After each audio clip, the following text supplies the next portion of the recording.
Thank you all for joining us. So I would now love to bring our talent up on stage. So joining us today, we have the voice of Miguel in Disney and Pixar's film Coco, Anthony Gonzalez. We also have the privilege of having the director with us, Lee Unkrich, with a little special piece of merchandise. And then we also have the pleasure of hearing from the special people and talent behind the space that we're currently sitting in. So we have Juan Cantu, show director of Plaza de Coco. Mario Trujillo, cultural consultant. And Jay Abraziz.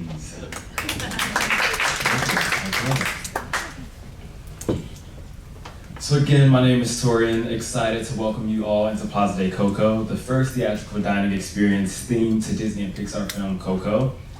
Now I know you have not had the opportunity to really experience this space yet, but you will have that opportunity tonight. And in order to get you ready for that, we have this exciting opportunity to speak with these special guests next to me. And I think it's only right that we kick things off with you, Anthony. As the voice of Miguel, I think, how does it feel for you to be sitting in the town square of Santa Cecilia? It definitely feels like a dream. It's almost as if I was in the Coco world itself. So it's so special to see and celebrate the amazing culture and tradition and music and food. So I am very excited to eat here tonight. You're amazing. Yeah. And then same question for you, Lee. As someone who played an integral part in directing the film, how does it feel to be sitting in this amazing space? It's really magical. I don't even know if this is on. I'll talk about it. I spent 6 years making Coco, and during that time, I went on a lot of trips down to Mexico, to different parts of Mexico, and spent a lot of time with very beautiful families all over Mexico. And a lot of the look of the movie, the design, very specific details, came directly from families who I spent time with, who we were embedded with. And by extension, this space, Plaza de Coco, reflects that. Like, I look around this room and I see little details that I know are from very specific research trips that we went on to Mexico. So in the same way that Coco was an opportunity for us to bring to the world a beautiful culture that maybe a lot of people didn't know about or didn't understand completely, now with Plaza de Coco, there's an opportunity for guests from all over the world to be able to learn a bit more about Mexican culture and certainly just be enveloped in the beauty of it. Amazing. I think someone who works at Disney and knowing the level of detail that goes into this space and hearing that from you, the person who's actually been on those trips, that's like amazing to see that's been brought to life. Are there any memories that come to mind for the both of you from working on the film, like when you first walked into the space? Anything that comes to mind from that opportunity? Well, for me, the other thing that I love is the ofrenda, the beautiful ofrenda that you see right out front.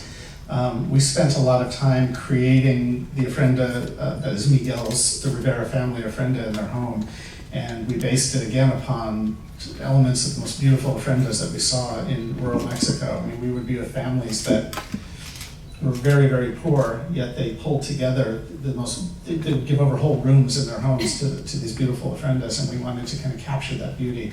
And it was crazy for me to walk in and see that ofrenda there that the Disney team put together, because it looks so much like the one in the film.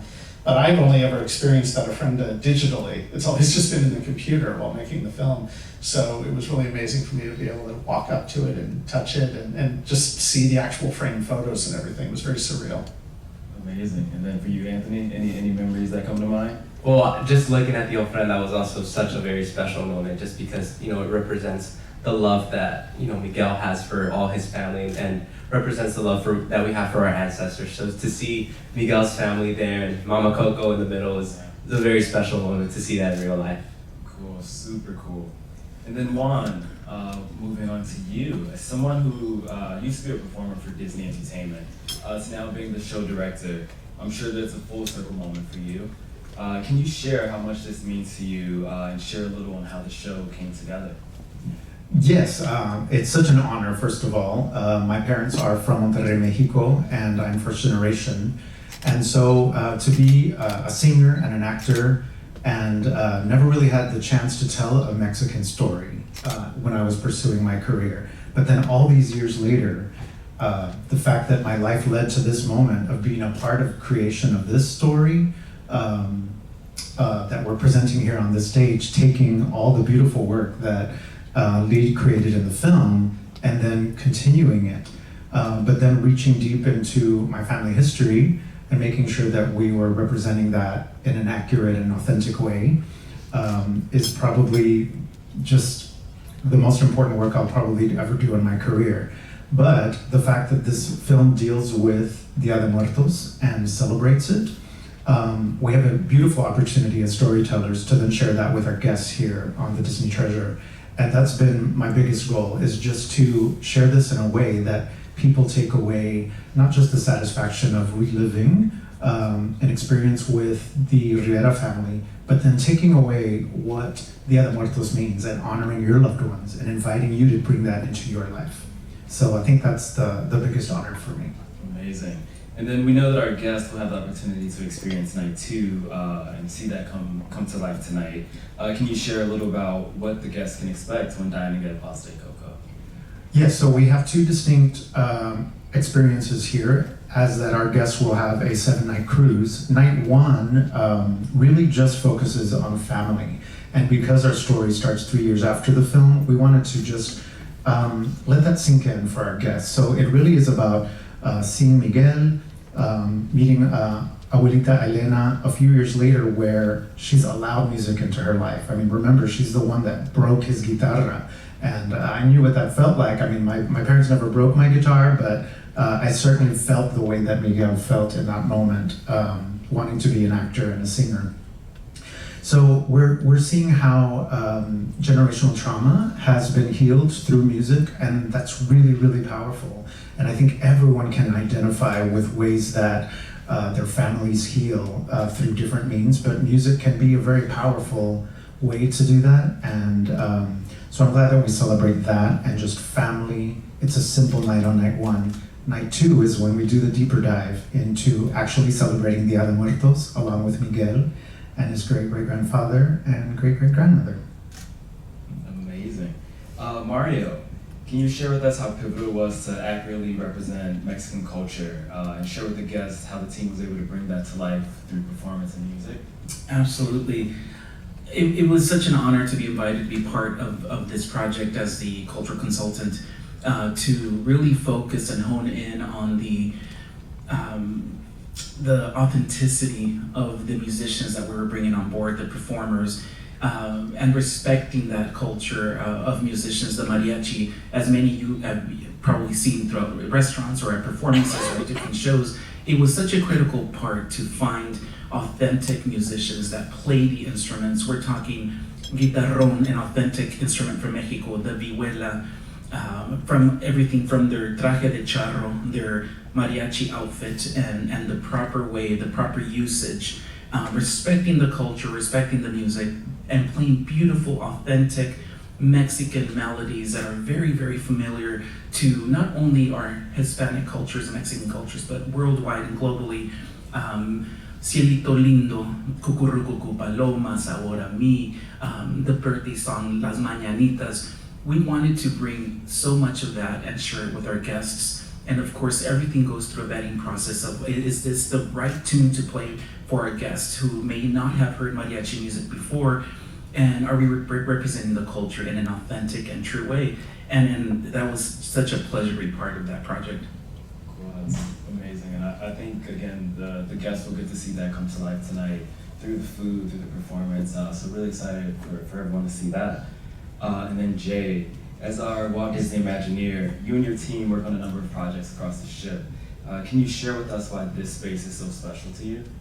Yeah, I don't even know where to begin. I mean, it is very emotional to be in the space and just to hear the high praise from Lee and just know how many years that you worked on this, bringing the movie to life. And then we've spent the better part of the last 5 years trying to create that vision in the real world and try to bring it to life. And so I remember working with our local vendors in Florida on the Ofrenda, and I just remember having that emotional moment of like, wow, this is really coming to life, and look how beautiful it is, right? And you can't help but walk into this space and sort of feel that hush and you sort of get emotional, and you see the photos, and you see the miracles, and you see the papel picado, you know, every part of it, every little element, and the more you look at it, just the more beautiful it is, and the more emotional reaction you have to it. So for me, that's the most fun about this space, is just being able to get fully immersive for our guests in a space like this, and then just to see it come together. Juan's done an amazing job putting together a show that is just absolutely gorgeous. The performers, the music, I can never say enough about it, and I can't, I just enjoy it every night I come in here, and so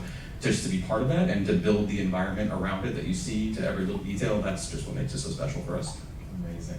And I think building on that a bit, I think it's still surreal to like be sitting in this space and be sitting in the town square of Santa Cecilia.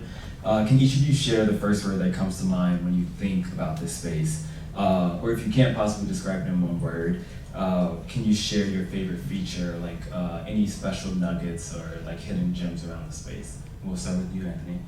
Well, the first word that comes to mind when I think of Plaza de Coco has to be family, because this is a place that really honors family, Miguel's family, but also all the families that are gonna come here and experience this wonderful culture and wonderful food, wonderful music. So definitely family has to be the first word I think of. Wow. I guess my word is grateful. Like, I'm grateful that this was all done so well and so beautifully, and just across the board.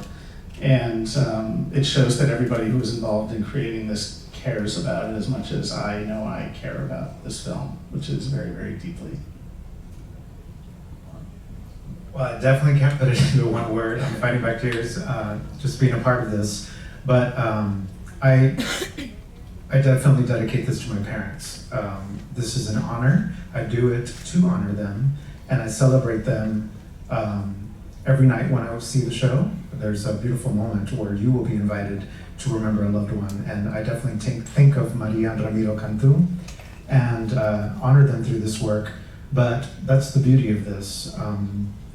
This whole experience, they were part of me going to Mexico to hold auditions for our actors, and then every creative decision along the way, I felt them whispering in my ear, and not just them, all of our ancestors. We feel present in this space when we perform this show. It's a very heartfelt, meaningful experience.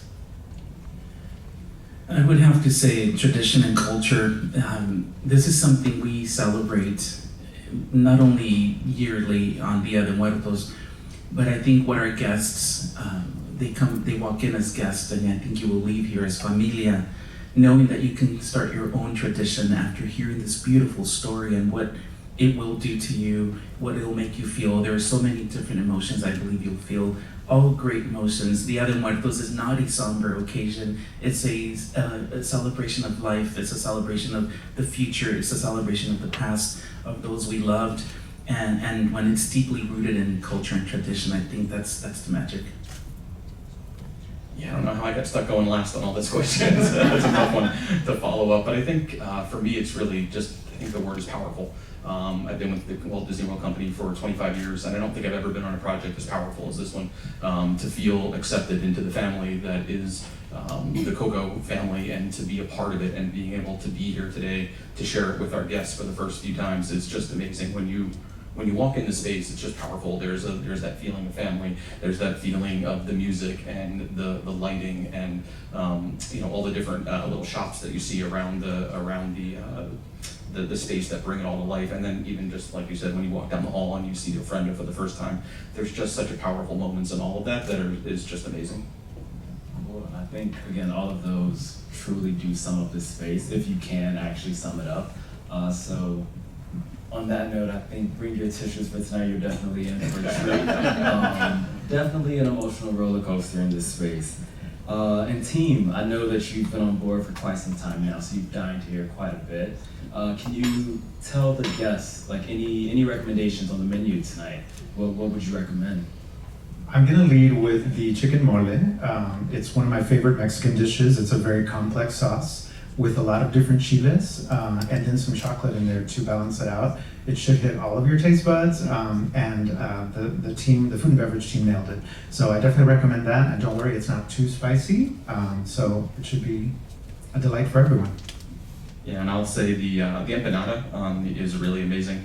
And then that's an appetizer it's just fantastic. I could eat like 5 of those just for my entire meal. They're so good. And then probably the carnitas are just they're unbelievable as well. So yeah, the culinary team on board the Disney Treasure is just amazing. They put together a menu that will just wow everybody, and it'll just make you feel like you're at home and enjoying everything. It's really wonderful. I would say 2 things. Tonight's menu will feature as an appetizer enchiladas. Being from Sonora, being from Hermosillo, enchiladas is a big deal back home in the Southwest. I recommend those. But secondly, a dessert, the chocolate tart, which I loved before I learned the story of how they source their chocolate. They bring the chocolate from Mexico, and I loved it more. It tasted better once I knew it was from Mexico. And then we have a wonderful selection of wines that are from a winemaker in Mexico. So talk about representation, right? It just feels so right. Amazing.